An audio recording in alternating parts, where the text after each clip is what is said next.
Members, let me welcome the Secretary and her team to our meeting.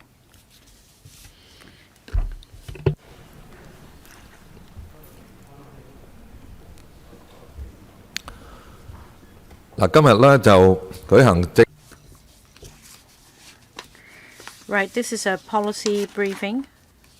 The purpose is for the government to report to members the work focus of the Education Bureau in 2026. Members, when the floor is open for questions, please make sure that the questions are succinct so that we have more time for the Secretary to brief us on her work. I see that they're here already. So let's begin. Members, if you want to speak, please press the request to speak button.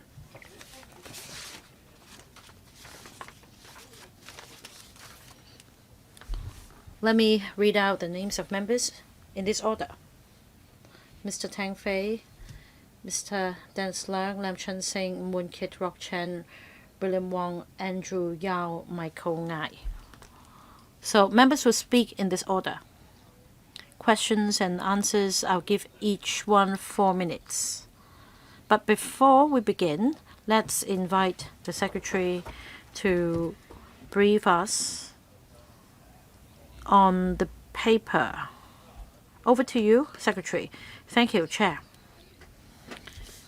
Chairman, members, to tie in with the country's goal to develop into leading country in education as outlined in the recommendations for formulating the 15th Five-Year Plan, the government strives to develop Hong Kong into an international hub for education and high-caliber talents, foster mutual reinforcement between technological innovation and talent cultivation, promote the integrated development of education, technology, and talents, and also develop unique advantages of Hong Kong's highly internationalized and diversified education system under one country, two systems. Now, against this backdrop, the Education Bureau will take forward major policy initiatives in 2026. There are 6 policy initiatives to develop Hong Kong as an international education hub and talent hub. Our goal is to enhance our status to attract talent and foster innovation. Hong Kong's overall education competitiveness ranked second globally, and we have 5 of the world's top 100 universities in Hong Kong, and we also rank very highly in the QS university rankings. We have 6 subjects in 4 universities securing spots in the global top 10.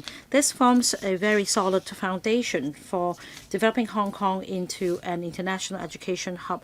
In order to help enhance the capacity and quality of the education sector, in 2027, we will raise the over-enrollment ceiling of self-financing places of funded research postgraduate programs from 100 to 120%, and also for enrollment ceiling for self-financing non-local students for taught programs from the level equivalent to 40% of the local student places to 50%.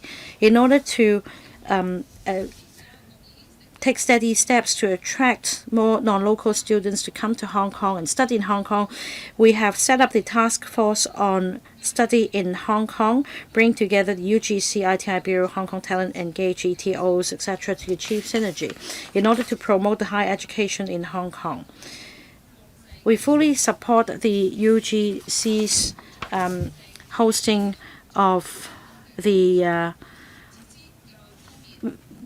exhibition to promote the Study in Hong Kong brand and showcase Hong Kong's strengths. As for the Post-Secondary Colleges Ordinance, upon amendment, it will commence operation on the 1st of August 2026. We will work closely with the Hong Kong Council for accreditation of academic and vocational qualifications and relevant institutions to ensure smooth and orderly implementation of the enhanced framework so as to further support the self-financing post-secondary education sector to make contribution to Hong Kong. Now, we also support the Chief Executive's proposal in the policy address of developing the Northern Metropolis University Town. And as such, we have set up the working group on planning and construction of the university town led by the Chief Secretary for Administration. The task force is set up to study possible ways to deeply integrate industry development with the academic sectors, where Hong Kong enjoys an edge, and also attract leading mainland and overseas universities and students to come to Hong Kong for development. As for improving or enhancing teaching environment, we plan to resubmit 2 important proposals to enhance the teaching facilities of Hong Kong University as well as Chinese University of Hong Kong. Members of this panel will be consulted so as to further enhance the hardware of the teaching environment. We'll also take steady steps to make Hong Kong an international education hub, and we'll extend that to basic education. Apart from DSS, we also allow private schools to take in non-local students with student visas. The Code of Practice for private schools will soon be announced, which will provide clear guidelines for the operation and management of private schools. The second policy initiative is to expand VPAD to nurture a diversified talent pool. This is key to talent cultivation. We're going to establish a dedicated unit. The VTC already established the Hong Kong Institute of Information Technology in 2023. It specializes in a number of subjects such as information technology, AI, cloud computing. In 2025-26, over 2,100 new intake students were admitted. We'll continue to enhance the hardware to support the long-term development of VPAD. VTC will convert the existing School of Business and Information System building in Tsing Yi campus into Hong Kong IIT's main campus. It will provide a new and diverse range of teaching facilities. We plan to submit the proposed works to the Public Works Subcommittee of the LegCo for approval within 2026 so that students can benefit from the new VPAD facilities. Third policy initiative, promoting digital education systematically to cultivate a new generation of talents. We need to equip our young people with new skills. The Education Bureau will announce the blueprint for digital education development in primary and secondary schools in 2026, covering the interface between primary and secondary curricula of IT and innovation technology education, AI literacy learning framework, and enhanced AI training for teachers to build an digital education atmosphere on campus. And we've earmarked $2 billion to roll out the relevant initiatives under the Quality Education Fund. $500 million will be allocated to 3-year AI for Empowering Learning and Teaching funding program. And each school will receive a one-off funding of $500,000 to initiate AI education programs in schools. We'll also hold an international summit on the use of AI in language learning and teaching. And we've also asked the task force to review the curriculum structure to encourage more senior secondary students to study multiple science subjects and extended part of mathematics as a combination to provide talent support for the development of Hong Kong. The fourth policy initiative is to cultivate values and strengthen the sense of belonging to our country. In the middle of this year, we will roll out the values education curriculum framework, which will provide the overall direction of taking root in Chinese culture, connecting with the world, embracing the future, upholding Chinese culture as a backbone. We will also cultivate students' media and information literacy, including AI literacy, international perspective in the sense of a global community of shared future. And we've also updated the curriculum framework of national security education in Hong Kong and the relevant frameworks of subjects. We'll continue to provide training for teachers and provide different learning and teaching resources. There will be territory-wide activities and campaigns on national education as well. To enhance students' understanding of Chinese history and the world's development, we have optimized the relevant curriculum frameworks. In 2026-27, we're going to provide not less than 1,500 teacher training places. The training will cover various aspects. The fifth policy initiative is to promote whole person development and enhance physical and mental health. This forms the basic foundation of healthy learning and development among students.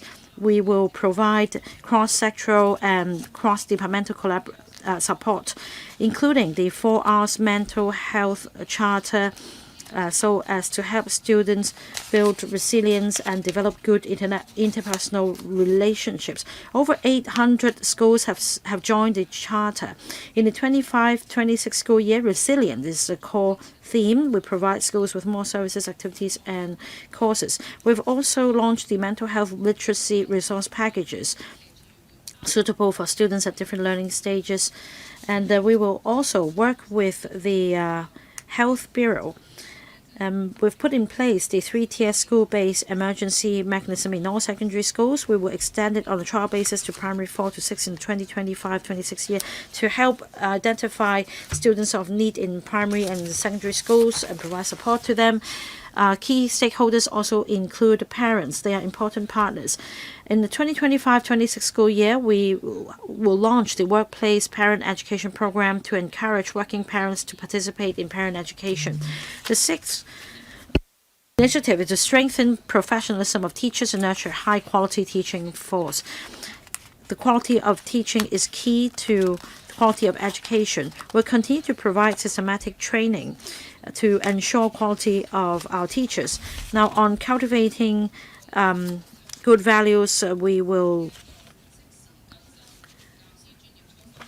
roll out the guidelines on teachers' professional conduct, and they will be updated on a timely basis. In order to respond to the social aspirations of the conduct of teachers, we will also enact or enhance the teacher registration mechanism. We will explore amending the law to introduce practicing certificate and regular renewal requirements to ensure that all school teachers in Hong Kong are fit and proper persons, thus upholding professionalism of the teaching force.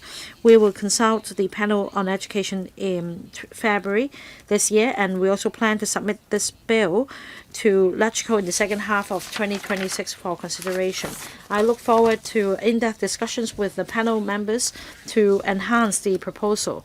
To conclude, Chairman, in taking forward the above policy initiatives, we are well aware of the fact that Hong Kong is experiencing structural decline in school-age population, and we will take a soft landing approach for schools to gradually cut down places, and we'll also grasp opportunities to optimize and integrate various school subsidies to encourage schools to enhance the quality of services and put students first so as to provide appropriate and quality services to students. Education is a core to building a strong nation. Education serves to cultivate talent. As we take forward high-quality development in Hong Kong, we'll continue to make tireless efforts to build a strong nation through education. I look forward to comments and views from members. Thank you. Thank you, Secretary. The floor is now open. Mr. Tang Fei will kick off. Right, thank you, Chair. Thank you, Secretary. This paper basically is very comprehensive. It covers all the concerns raised by society, but I'd like to focus on one point, and that's paragraph 29 of the paper. According to the policy address, practicing certificate and regular renewal requirements will be introduced through amendments to the Education Ordinance. As the government has clarified on a number of occasions, the practicing certificate and the registration document, that's RT, are two different legal documents with different handling procedures. Now, say if a teacher breaches the law or is disqualified because of serious misconduct, then definitely no practicing certificate will be issued. So, what if there is nothing wrong with the teacher's registration, and yet the teacher is unable to get a practicing certificate and hence unable to teach in the school? Then what scenario exactly are we referring to? I can't think of any other scenario. Secretary, I will give a reply to Mr. Tang's question. we're supposed to do a policy briefing today on teachers' professionalism and conduct. My colleague, the Deputy Secretary, will give us more details in a moment. First, I thank Mr. Tang for his question. He asked a question about teachers' registration and the teaching certificate. So registration, the RT versus the certificate. For registration, it's a lifetime registration. So once the teaching graduate is out of a university, they meet the qualifications and requirements, they register as a registered teacher. Society moves fast. How do we ensure professionalism and the conduct of teachers keep up with the times? To respond to the community's calls, we are studying the issue. And then we listen to the views from different parties. We also got in touch with the frontline teachers. Introducing a teacher's certificate can help us ensure the professionalism of teachers. A certificate can also align a teacher's professional image with that of other professionals. A registered teacher has to meet relevant requirements. That certificate will come with requirements such as having a registration. It can be RT or PT, and then there will also be requirements about professional development and the absence of any conviction records. When those criteria are met and then the certificate is issued, the certificate will come with a fixed term. Mr. Tang's question is, in what circumstances will you have a teacher who has the registration but not the certificate? In our database, we have 160,000 registered teachers, but practicing teachers are numbered only 70 to 80,000. So 80,000 teachers will get the teacher certificate. And that means half of them, the other half, roughly 80,000, have the registration without teaching. So they may have the registration but then move on to other sectors. Or for personal reasons, they may be looking after family members. So those are people with a teacher's registration without practicing. Those people won't get a certificate. So basically, when someone with a registration does not teach, they will not get a certificate. I want to give my colleague time to also elaborate on the requirements for teachers. My colleague can give us more context about this. I will give the floor to my colleague, the Deputy Secretary. Thank you. Under Section 42 of Cap 279 of the Education Ordinance, teachers are required to be registered. So they have to be permitted teachers or registered teachers. Now, teachers' registration is of a lifetime nature. So once you have a registered teacher, this teacher can go ahead to teach. And we have 160,000 registered teachers. Out of these teachers, as of now, only 70,000 of such teachers actually teach at schools or kindergartens. We have to be sure that they are teaching. So on top of teachers' registration, we propose to introduce a teacher's certificate. The registration requirements will remain in place. We are simply proposing to introduce a certificate on top of the registration. With the certificate come different requirements. One such requirement is that the teacher will have to meet the professional development requirements. Now, we already have requirements on professional development. So in 3 years' time, the teacher will need to accumulate 150 hours of professional development. Out of the 150 hours, in practice, teachers, 30 hours need to be on core training. And then on that basis, we will consider the requirement for teachers looking for a teacher's certificate. The database shows us that most teachers already meet the requirement about 150 hours in 3 years. So we will take that as a basis. And this requirement will also feature in the criteria for a teacher's certificate. So we will explore in that direction. So coming back to Mr. Tang's question, I want to say that in one kind of situation where the teacher does not get a certificate is that the teacher may fall short of the requirement about professional development. So that's the context about the teacher's certificate. We will address this item in greater detail at our first regular meeting. Next, Mr. Dennis Leung. Thank you. The future of our education will need to keep pace with our country's 15th five-year plan and also our country's push to become a leading country in education, and also nurturing talent will remain a key area. So we will have to focus on technology, digital education, and artificial intelligence. Our universities are now open to the use of AI in education. For primary and secondary schools, when we use AI, how do we ensure academic integrity? How do we teach children academic integrity so that they pick up new knowledge without passing on work that is not their own when they do join the job market? We're trying to become an international education hub. We're trying to build student housing for visa students. But local students also need accommodation. So what can we do to help our local students?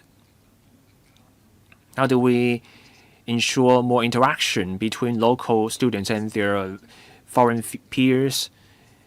My next question has to do with vocational and professional education and training. Under the VTC, there are 14 institutions.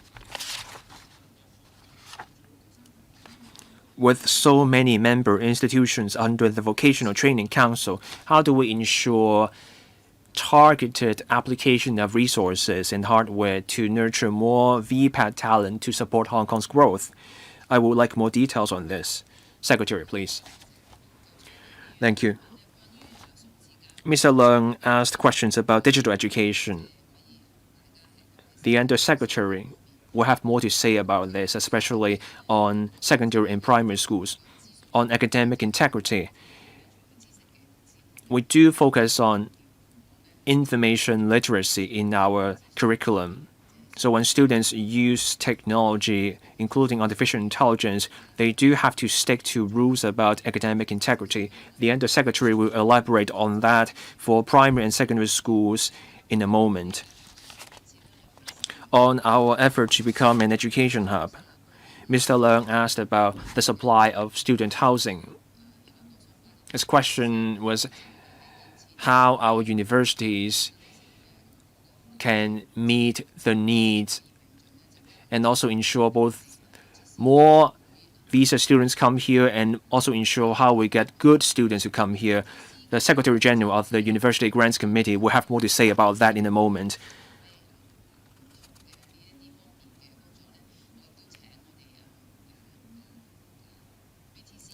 On VTC's work, our colleague from the VTC will also have more to say on how we take a targeted approach to the nurturing of talent. So first, the Undersecretary would have more to say on digital education. Thank you.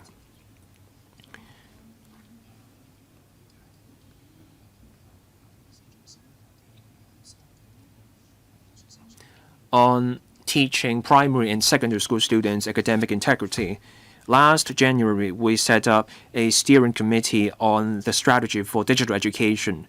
We identified 4 key areas. The first highlight was to enhance the information literacy of students, and that includes AI literacy. As the Secretary said in her opening remarks, this year, we will release a blueprint on digital education for primary and secondary school students this year. The reason for releasing this blueprint is that we want to empower learning and teaching with AI. We also want to nurture AI literacy in students, and that covers knowledge, skills, values, and ethics. As the Secretary said, ethics falls under information literacy, and that also forms part of our values education. So that will be part of our ongoing efforts. There will be teacher training. The different parts of the blueprint complement each other.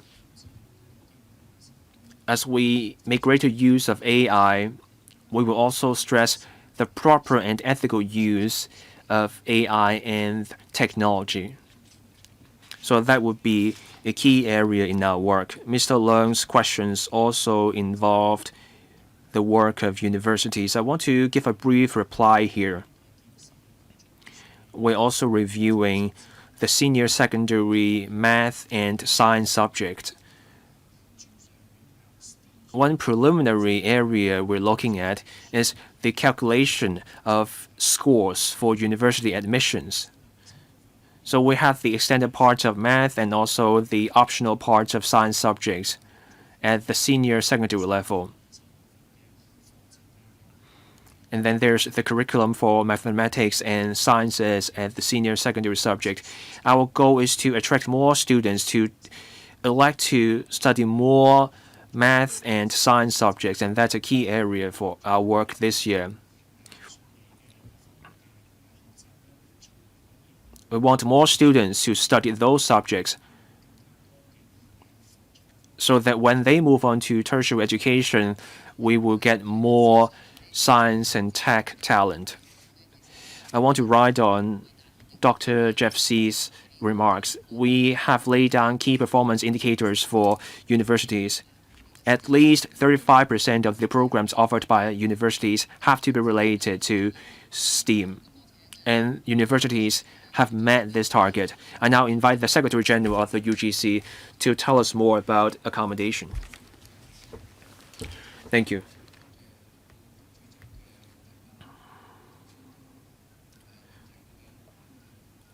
Mr. Leung's question highlighted a few points about university development. First, our policy on student housing,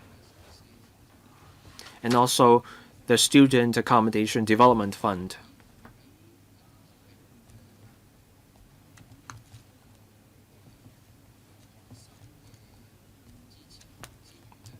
We want to give greater support to visa students.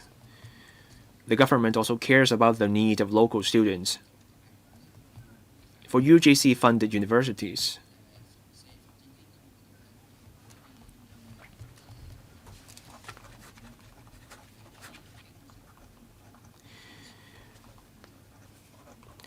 up to 75% of the construction fees will be covered by this fund, and there are 15 student hostel projects at the moment. Our plan is to provide an extra 14,300 student places. We're making solid progress.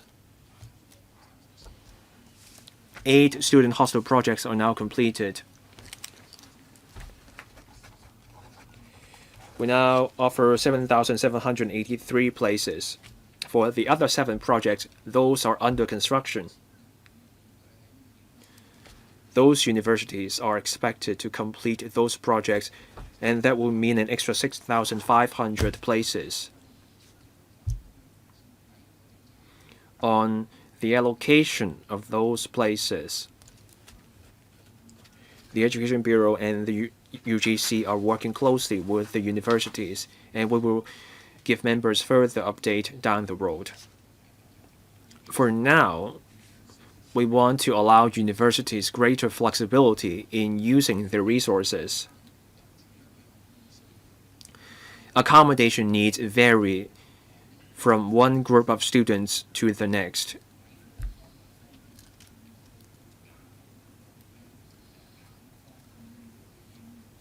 And we also have to consider the benefit offered to students by accommodation. Now, for research postgraduate students, those tend to be more mature students. Once they come here for a year, they can access other housing options. For undergraduate students, even including local students and exchange students,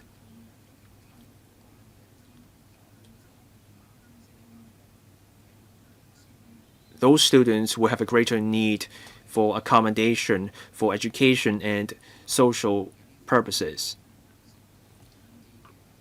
So we encourage universities to adopt appropriate arrangements.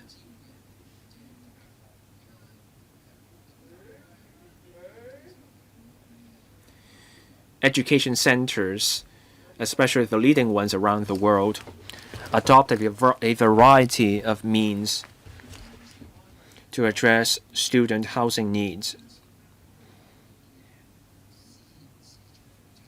Both the government and the market offer support, and that will mean a greater array of choices. Universities can work with businesses to provide student housing options. That's a trend in recent years.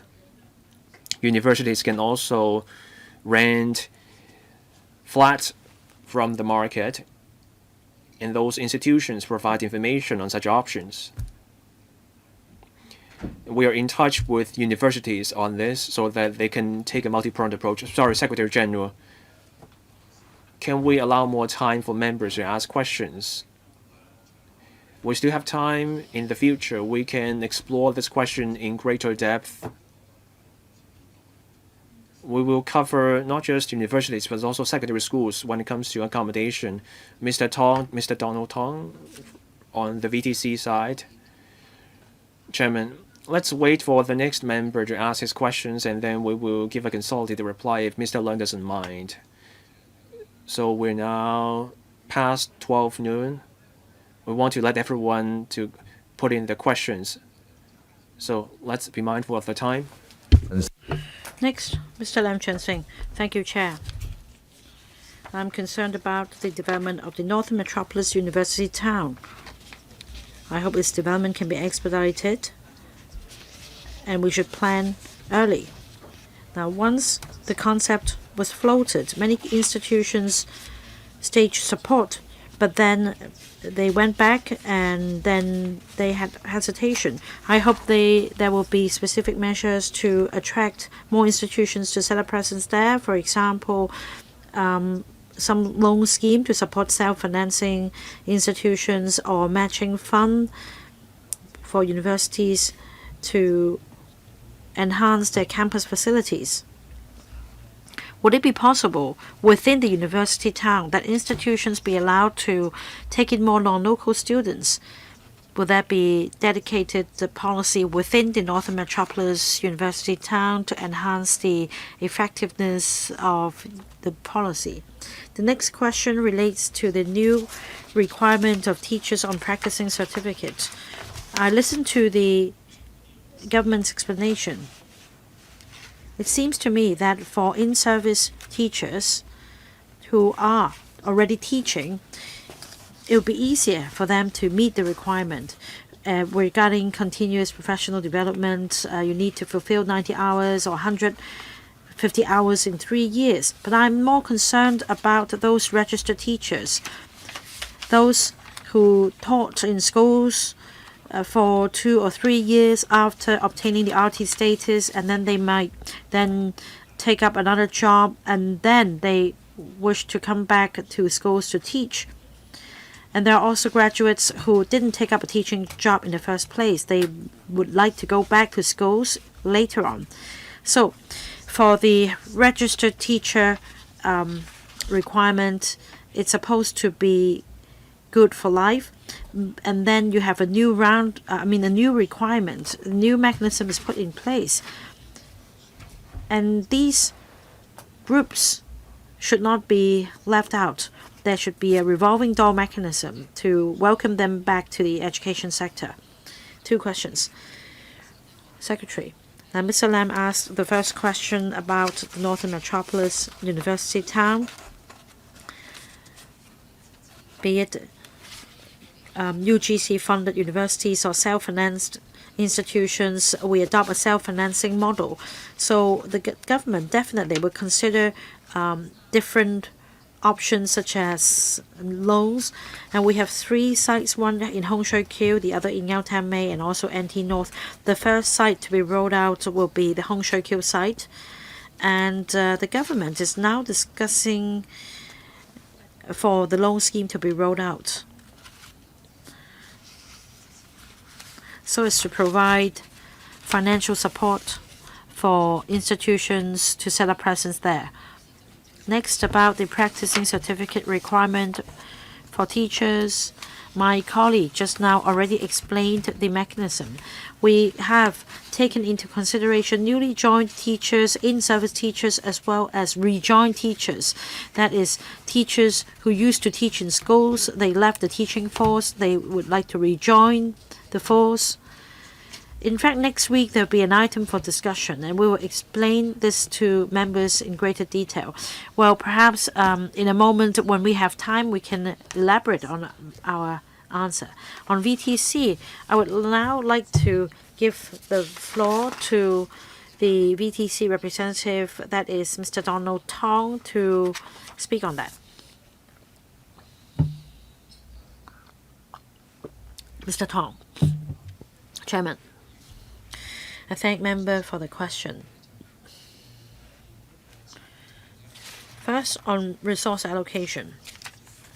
This is, of course, the priority of the VTC. We need to make sure that our graduates will be able to secure a job and meet the socio-economic development needs. In fact, the chief executive appoints the management board of VTC.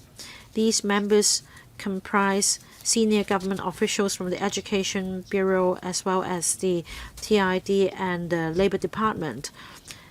So through this, we make sure that our policies and resource allocation could support the overall development of the government.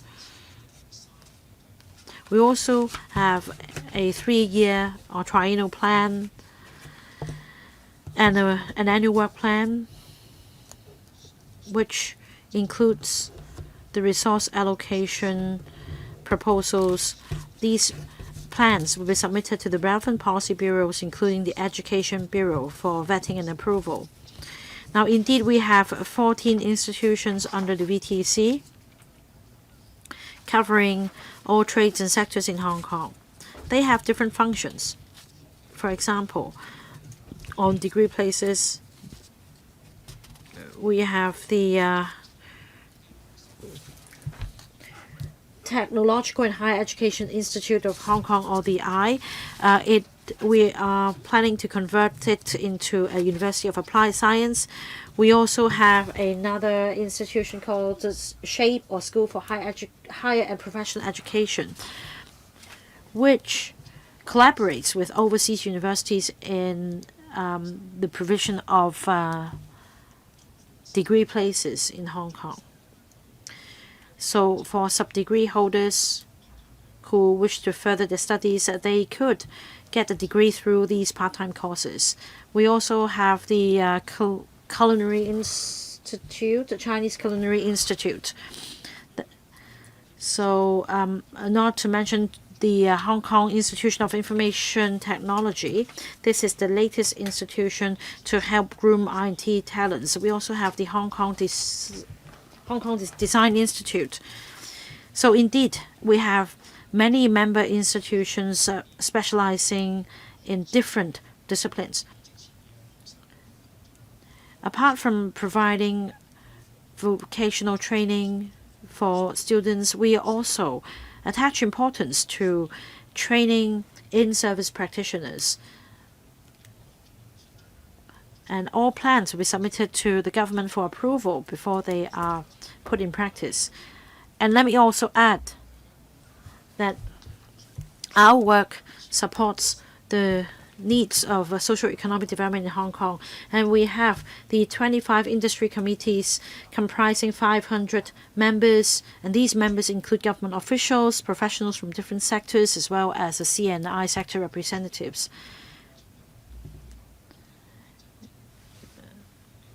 They advise us on the future development needs of Hong Kong and the design of our courses. Right, the clock is ticking. Please make sure that the questions are concise and succinct, and please make sure that the answers are also to the point. In the coming year, we are going to have some in-depth discussions on specific items at the panel. Mr. Ng Woon Kit. Thank you, Chair. Thank you, Secretary, for your introduction. I have one question. The government is actively taking forward various talent cultivation policies. And there is a shortage of school places. At the moment, there are also problems with incoming talent, such as the status of dependents. Now, according to LegCo's information, 260,000 mainland talents have come to Hong Kong. Over 140 dependents aged below the age of 18 have come to Hong Kong as well, and these are school-age children. So my question for the Secretary is this. They are at different learning stages. They have different needs for school places. So my question specifically is whether there are supporting measures for these parents.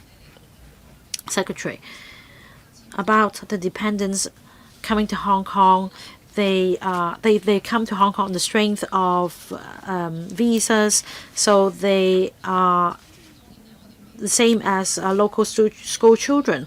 We don't conduct a specific study on this group of children, but we can give it a thought in the future. We do have a support grant for new arrivals for schools. It's a one-off grant. It's not dished out based on the number of new arriving school children enrolled. Now, we need to have regard to the different ages of dependents, their different needs, as well as their different choices of schools. They may not live in the same districts. There are different school nets involved. We just need to make sure that for school-age children, there is a place for them in the public sector. But of course, these parents may also choose private schools or international schools. Some schools take in children from other districts as well. So should there be inquiries, these parents can approach the Education Bureau's service centers for inquiries. We'll be happy to provide assistance. Mr. Rock Chan. Thank you, Chair. In her opening remarks, the Secretary already explained that the Education Bureau attaches great importance to the arrival of the digital era, and that the blueprint for digital education development in primary and secondary schools will be rolled out soon.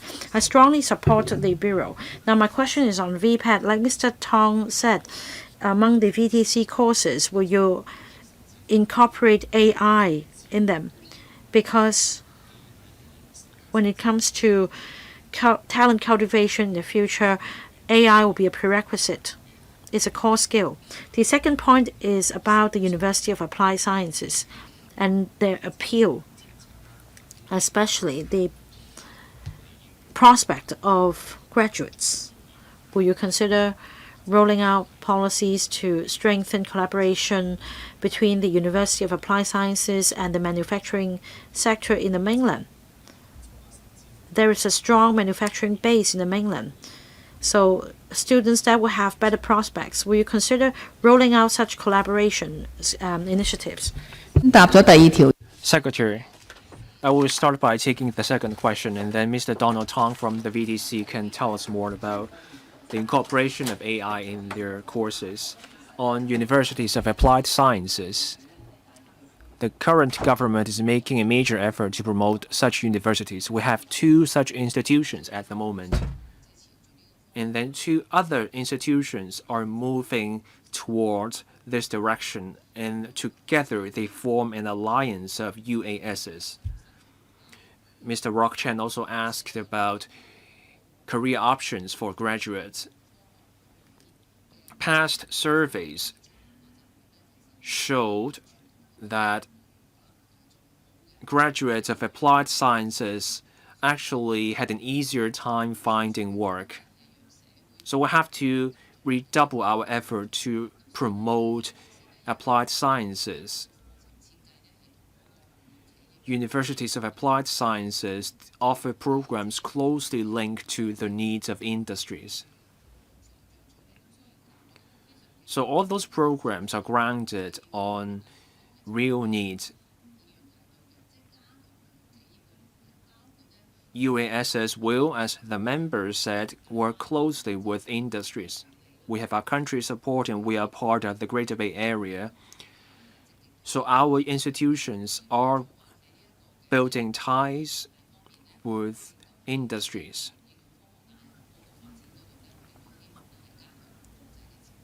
We also want our UASs to build ties with global enterprises.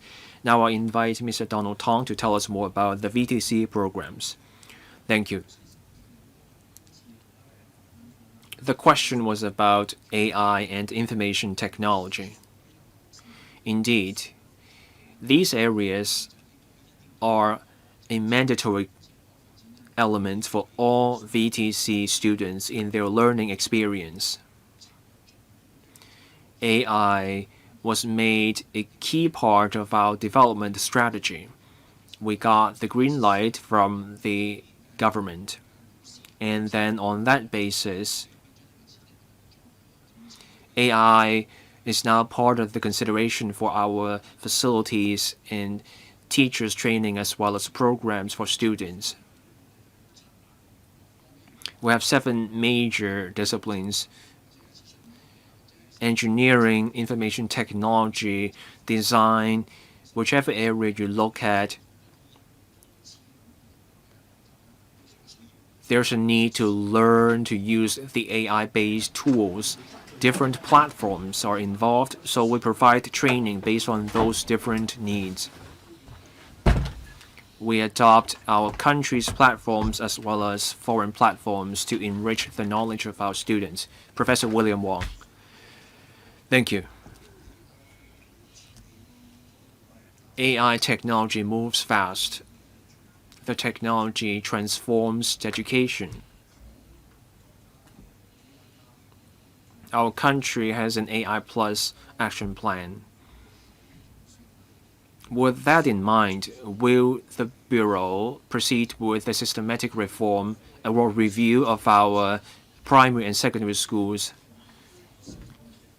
to promote a paradigm shift in our schools? Say, can we transform teaching and learning, assessment, curriculum design, so that stakeholders in education can adapt to and embrace the positive changes from AI Plus?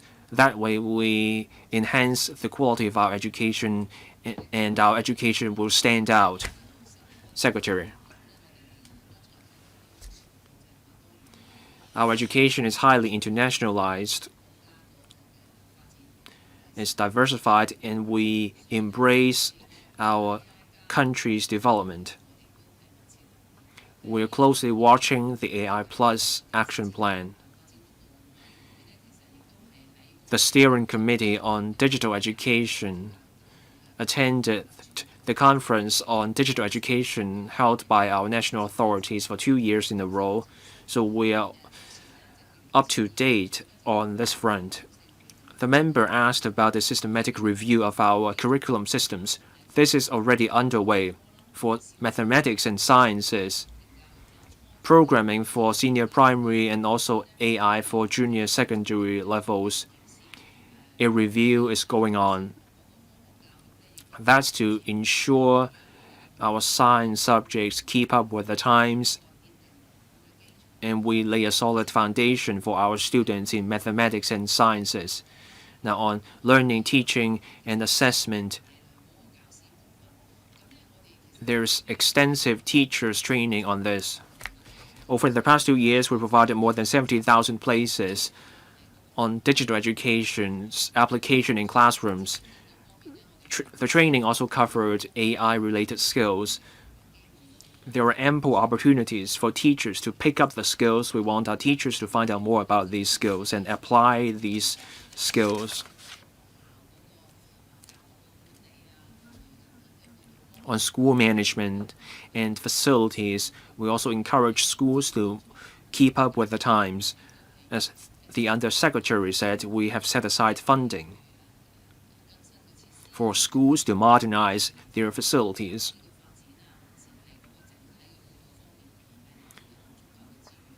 That's to make sure schools have enough resources for teachers' training and other forms of development.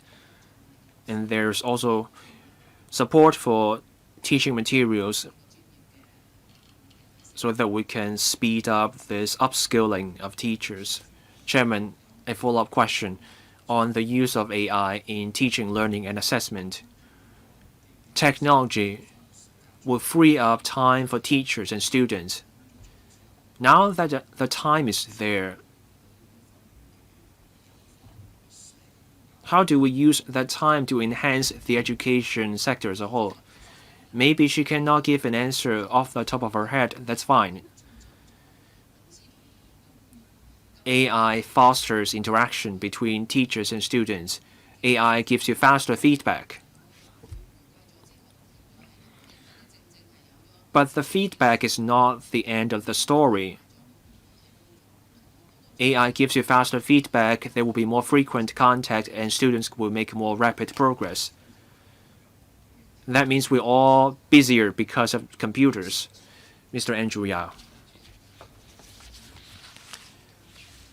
Good afternoon, everyone, to our officials as well. We want to encourage more visa students to come to Hong Kong and the rest of China to study, and that will project the soft power of our country. Has the Bureau given thought to taking our universities to other places, especially the Belt and Road countries and the Global South, to recruit students from those places? Once those visa students come here, they will pay international fees. Can we offer more scholarships to visa students so that we keep them here? Secretary. On this Study in Hong Kong initiative, it's important to attract more visa students here. We work through the UGC. Now we have this HUCOMSCI. There's allocated funding for UGC-funded universities to promote the Study in Hong Kong brand. For Belt and Road countries, we set aside an extra $10 million to encourage universities to promote school places in those countries. So we have the funding, but we also need the mechanism. That's why we set up a task force on Study in Hong Kong. We have held meetings under that mechanism. We have also mobilized our economic and trade officers overseas. And also the units of our TID, and we also got Hong Kong Talent Engage on board. In February, we will hold the annual education summit in Hong Kong. There will also be a summit for universities of applied sciences. And there will be a Study in Hong Kong week.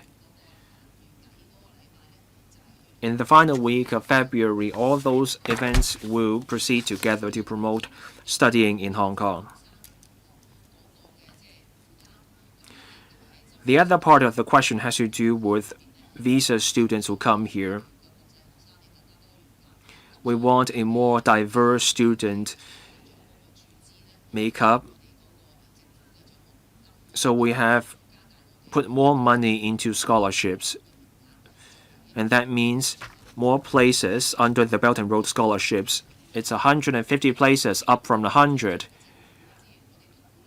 We've always had full uptake for the scholarships.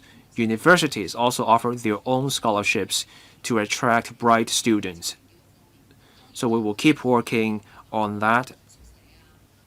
The member also brought up hostels and also places for non-local students, as well as career options after graduation. We will keep working on attracting non-local students. And we will also allow non-local students to take up part-time work for them to integrate into the local workplace, and that will make it more likely for them to stay here after graduation. One question went unanswered, and that is, will the Bureau lead the universities on that effort? I will do my best. The UGC leads universities on this delegation every year. We go to 3 major education expos around the world every year to promote the study in Hong Kong brand. So even if I cannot be there, we have the Secretary General of the UGC, and we also have the heads of the 8 UGC funded universities. Professor Michael Ngai. I thank the Bureau for the briefing today. I have some questions about the Northern Metropolis Unitown. That project will be an important initiative for education and research, and that also symbolizes deep integration into the Greater Bay Area. So on the Unitown and integration into the GBA, do we have a framework and the roadmap? We have 4 universities that have already set up their GBA campuses. How do we coordinate their work? Can we do joint labs? Can that collaboration go beyond just research? Can we have research in Hong Kong and transformation in the rest of the GBA? Would there be measures for research teams to work with tech firms in the GBA so that the research outcomes can be commercialized? Secretary. On the Northern Metropolis, the points made by Professor Ngai are key considerations for our effort. We will leverage our advantage, which is proximity to the mainland cities of the GBA, and that will mean joint programs, joint laboratories. We will scale up those initiatives that's within our plan. And they will be key elements in the Northern Metropolis Unitown. We will foster the transformation of research outcomes into products and services, and we will get businesses involved. The work will be taken forward in phases. On universities from Hong Kong with mainland campuses, those campuses will play an active role.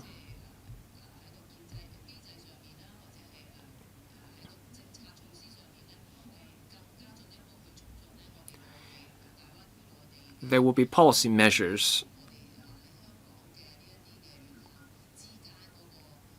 to promote partnerships between mainland institutions and their Hong Kong peers. That will allow Hong Kong's universities to contribute our country's push to become a leading nation in education. Ms. Jeannie Man. Thank you, Chair. I'd like to ask 2 questions. First, about using AI in schools. $500,000 of grant would be given to each school to roll out AI-related projects, including the procurement of computers. But AI is developing rapidly. There is also a problem with the production of computers. Computers are getting more and more expensive. So will the government adjust the amount of funding to catch up with the rising prices. The next point is about working parents. I want to know whether support is given to parents of SEN children. About this AI for Empowering Learning and Teaching funding program, $500,000 of one-off funding will be granted to schools to support the development of AI, development of hardware and software, and and teacher development. Now we understand that technology is advancing very rapidly, and as we know in practice, schools don't usually buy all computers in one go. They will do it in batches. And whenever an update is needed, it would take a rather long time to do it in one go. Different schools have different strategies. We don't expect schools to use $500,000 just for procurement. We encourage schools to have regard to the teaching and learning needs as well as market fluctuations in procuring for equipment and facilities, and they need to plan well in utilizing the resources. Now, for working parents, this scheme targets working parents regardless of the nature of schools in which their children study, so that could include SEN students as well. And we have some special programs for workplace parent education, including parents of SEN children. Now I see that a number of members have indicated they wish to speak as well. In the interest of time, I'll draw a line now. Professor Priscilla Leung. Thank you, Chairman. I support the Secretary in drawing up a code of practice for private schools. Now we want to promote the study in Hong Kong brand, and indeed we've seen problems because of lax supervision in the private sector. In the mainland, I do have some friends. They are quite well off and they have applied to be enrolled in private universities. They spent $3 million for the son to be enrolled in a prestigious school and another $3 million to buy debentures for the daughter's school. So supervision is of utmost importance. When things go wrong time and again, it hampers our image as an education hub. We need to keep the study in Hong Kong brand well polished. Now, the second point is about international education. In other countries such as the UK or other cities in other countries, they have college towns which are well equipped with hostels, accommodation, etc. But we don't have something like that in Hong Kong. The other point is about visas for parents.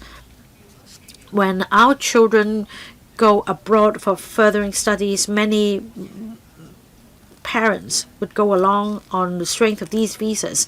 I think we can develop the same kind of visas in Hong Kong to give an appeal. I think that this will be a breakthrough for us. We can study whether legislative amendments are needed. The third point is this about the utilization of vacant school premises. And we also need to face the problem of structural decline in school-age population.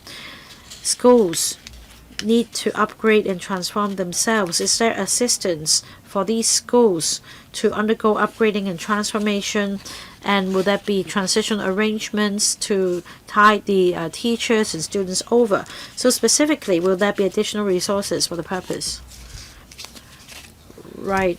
I think that you just need to answer the third question, Secretary, and please note the first two comments. Thank you, Chair. I'll just briefly respond to the first 2 points. About the code of practice for private schools, at the panel meeting on the 6th or 7th, we will give a more detailed introduction to members. So I will save for the next meeting. As for Study in Hong Kong brand and the supporting measures,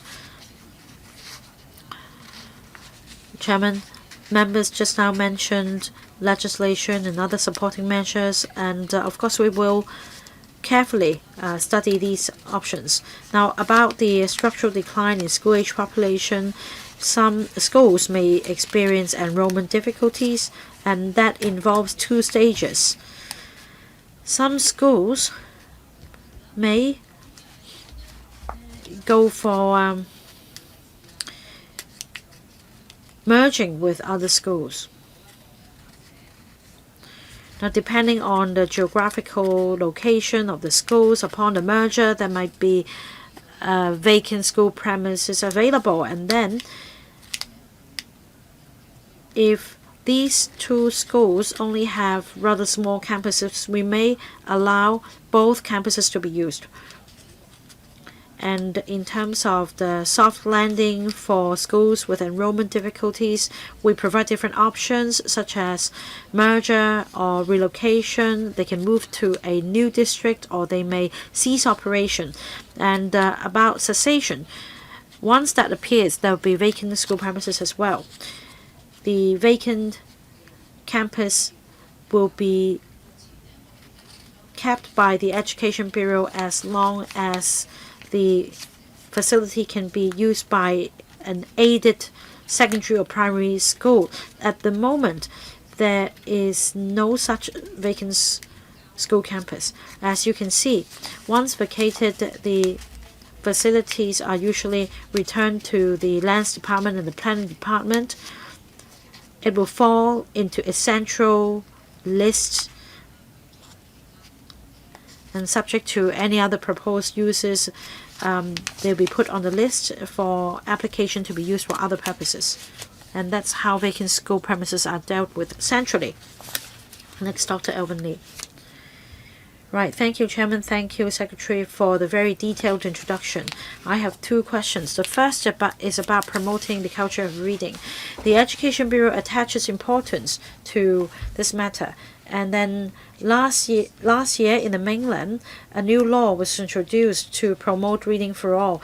And that in the fourth week of April, they will roll out a Reading for All week. So for the Education Bureau in Hong Kong, I want to know what efforts are being made to promote learning in the reading in the community.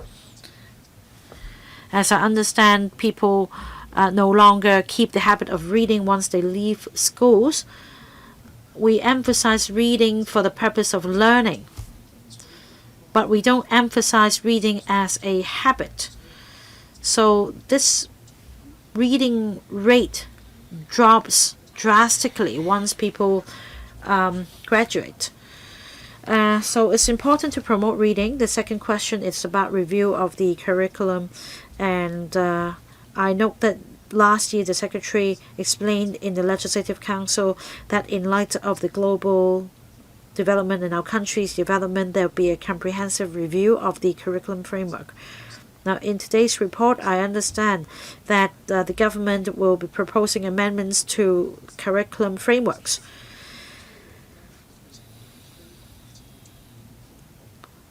And that hinges on how much resources are provided and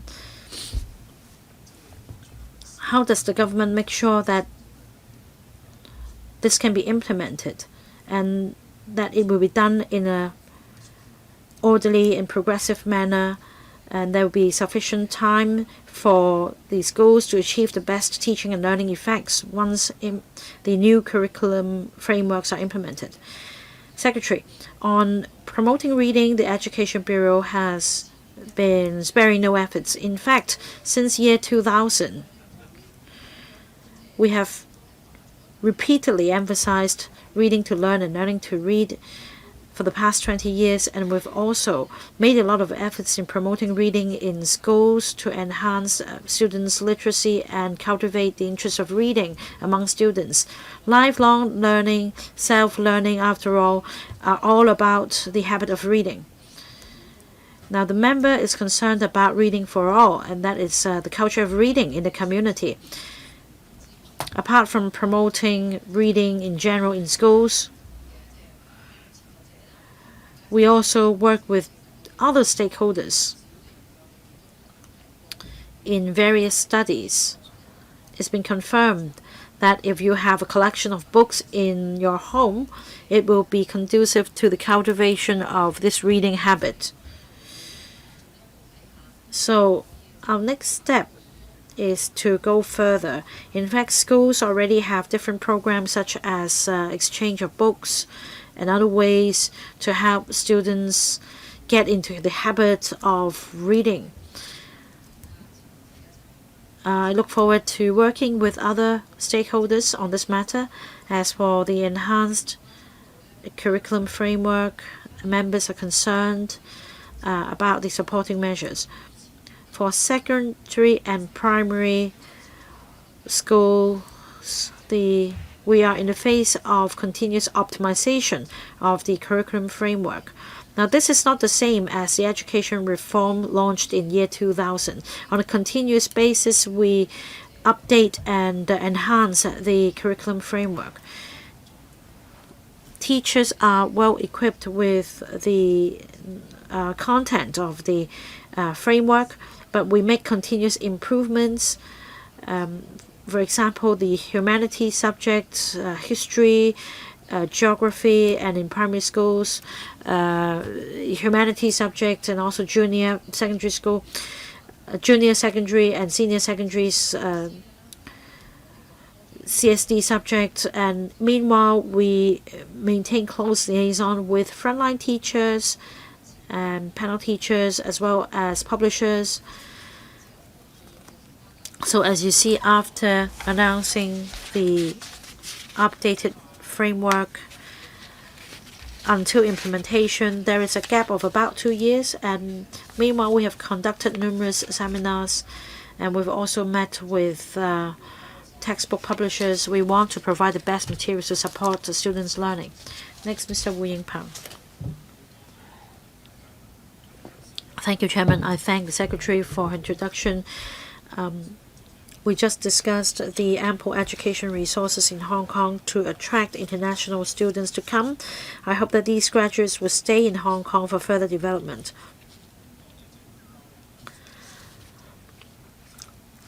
For some students who are already public servants in another country or social leaders, is there a mechanism for the SAR government to liaise with them so as to enlist their help in promoting Hong Kong and tell good stories of Hong Kong? Secretary. Thank you, Chair.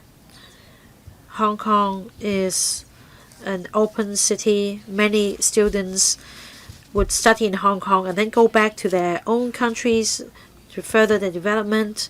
And we do consider the experience in other countries. We find it crucial that we maintain ties with the alumni so as to foster cultural exchange. In fact, for students who are awardees of the Belt and Road Scholarship Scheme, in the past 2 years, we have been organizing activities and gatherings so as to enhance foster our ties. I thank Mr. Wu for his question, and indeed we are working on that. Mr. Xu Lapwai. I support the Secretary who has briefed us on the 6 major policy initiatives, especially the first initiative is to develop an international education hub and talent hub. Now, Secretary just now referred to the Belt and Road Scholarship.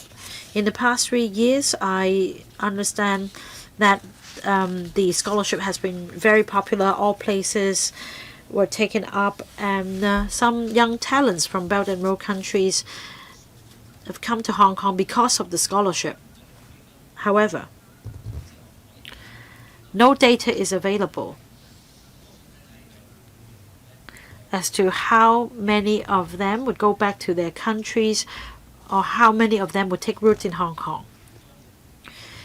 Will the Education Bureau conduct this study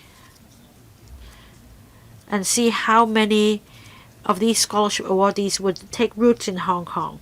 The next point is this.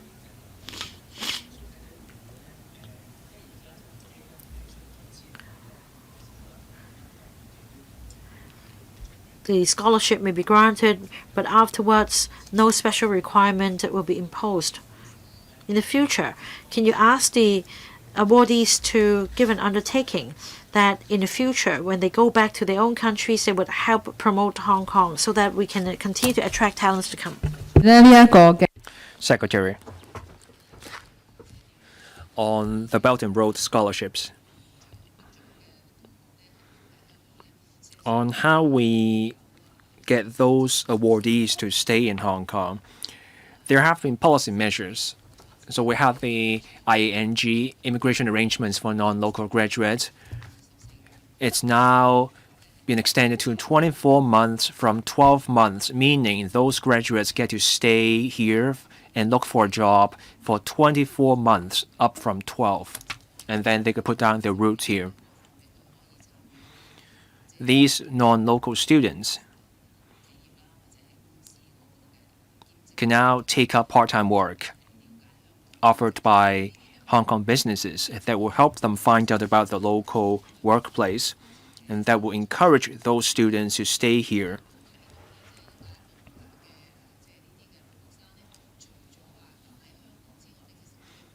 Students from Belt and Road countries can choose to stay here or return to their home countries.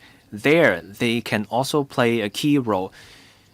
They will be working at their local businesses or local government agencies.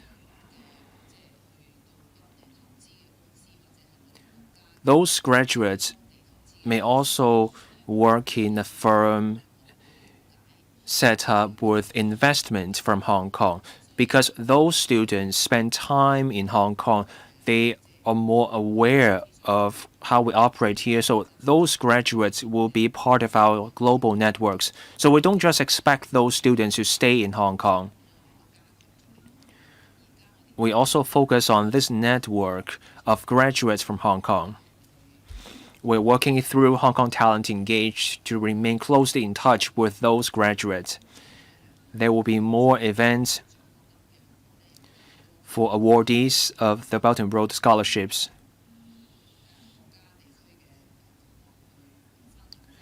To share their learning experience in Hong Kong with the people in their respective home countries.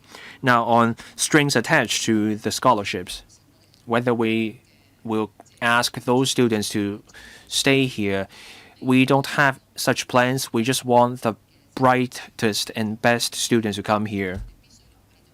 Requiring those students to stay here as a condition for the scholarships is something that we have to look at the local job market before we can decide on. So we have to act on the actual circumstances. Ms. Judy Chen.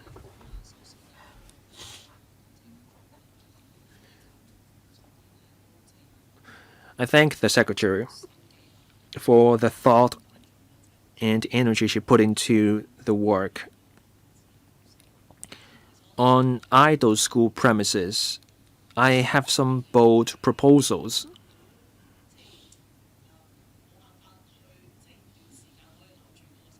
So we cannot turn around the low fertility rate. Some schools face closure, and that will mean more and more idle school premises.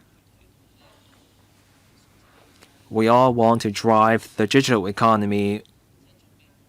We all want to prepare children for the AI era.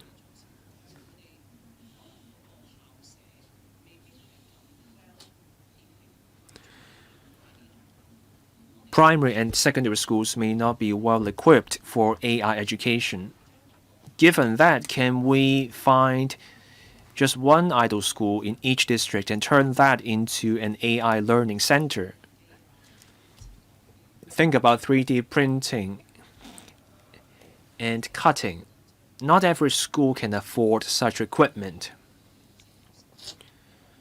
We can turn an idol school in each district and turn that into an AI learning center, and that becomes a resource shared by all the other schools in that district. Can we do that? Now, on studying in Hong Kong, we welcome the best and brightest to come here, and they can bring their dependents to come here. We also discussed the quota about local students. That's not covered by the paper today. I know some follow-up actions are required on this front. Local parents have a concern. These parents are worried about ever more intense competition for school places from non-local students. Can I get an update on that? And finally, a suggestion, and I want to get the Secretary's thoughts on this. Mental health is an issue. More and more young people take their own lives. Children are under ever greater stress.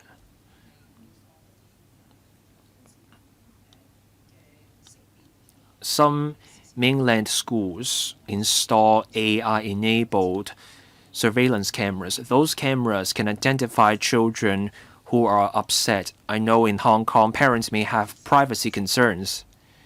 But for schools where untoward incidents have happened, can we do trial schemes and test out those technologies at those schools? Secretary.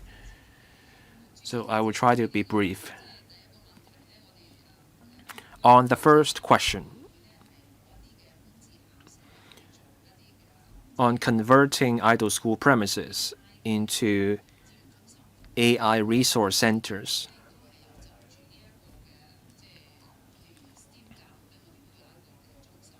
we do have a center for STEAM education.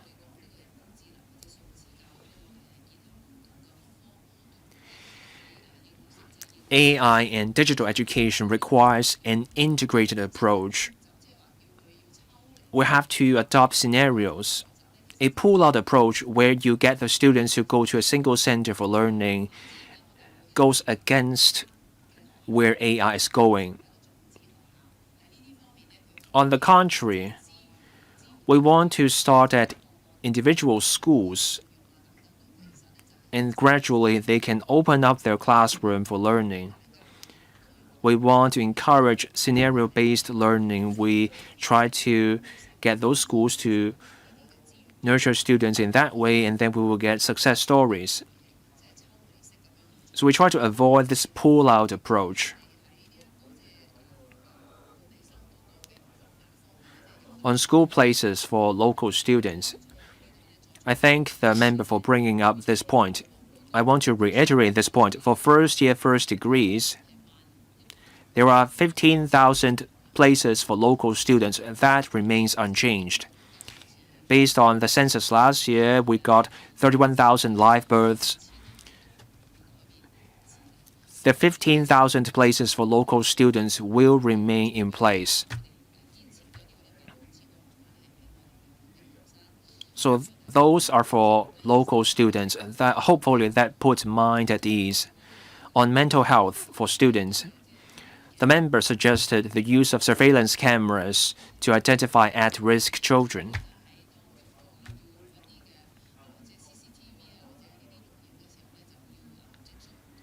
Schools will have to consult stakeholders on the use of cameras, and those stakeholders include teachers, parents, and students. Schools have to consider the matter in the round, taking into account factors such as privacy. So that's a school-based decision, up to schools. So we're not ruling out, and we're not saying every school should adopt it. It's up to each school. On safeguarding the mental health of students, we do offer gatekeeper training.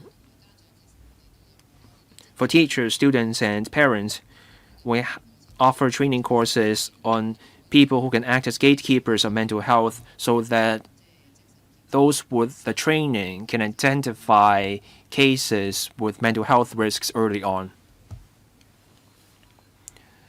I have drawn the line. Professor Alex Fan has pressed the button, so we will allow Professor Fan to ask his questions. Thank you. I thank the officials for briefing us on their portfolio, on our effort to become an education hub. How do we enhance the global profile of our Diploma of Secondary Education exams? How do we promote this overseas? electrical members from the last term also raised questions about promoting DSE internationally. Can we get an update on any study on this, and what will we do in the future? Secretary.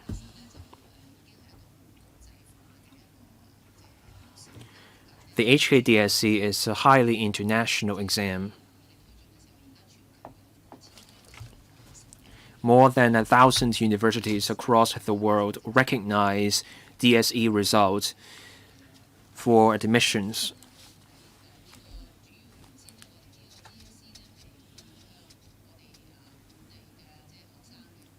The HKDSE was designed for local students.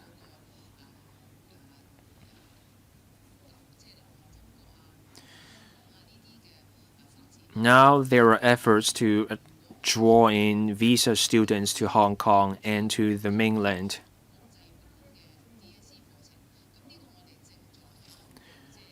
On an international version of the DSE exams for non-local students, we are working with the mainland on a study on such an option so that those students can enter a mainland or Hong Kong university with such results. By international, we're talking about two things. One, students can enter foreign universities with DSE results. The second part is turning DSE results into a qualification with which foreign students can enter our universities. And we're studying this possibility. So now we have concluded the policy briefing today. We have 2 minutes left. I'll give the time to the Secretary for some concluding remarks. I'm grateful for this opportunity to brief members on our work this year. Time is limited, so we did not get the chance to go into greater detail on certain issues. But under the Chairman's leadership and members' cooperation, we will get a productive year where we will see healthy interaction between the legislature and the executive. Members are also welcome to approach us with questions and suggestions, and we're more than happy to explain policies in greater detail. So all in all, we support our country's strategy on strengthening the country through science and education.